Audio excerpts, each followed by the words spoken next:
சிக்கனுக்கு என்னென்ன அரைக்க போகிறேன்னா, ஒரு தக்காளி, ரொம்ப சிம்பிளான மசாலா தான். ஒரு தக்காளி, ஒரு வெங்காயம், 4 பல்லு பூண்டு, இஞ்சி, புதினா, கொஞ்சம் கரம் மசாலா, தேங்காய், இது எல்லாத்தையும் சேர்த்து நம்ம நல்லா மிக்சியில் போட்டு கசகசா இது எல்லாத்தையும் போட்டு மிக்சியில் நல்லா பேஸ்ட்டாக அரைச்சிட்டு நம்ம சிக்கனை தாளிச்சிடலாம். முருங்கைக்காய் போட்டு தான் வைக்க போகிறோம்.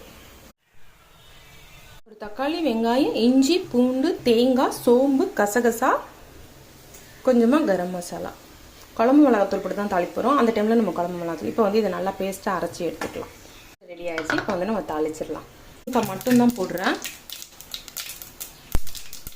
கடுகு பொரிஞ்சிச்சு. இப்போ தேவையான மஞ்சள் இல்லையா, அது சேர்த்துக்கலாம். தேங்காய், தக்காளி, வெங்காயம் எல்லாமே.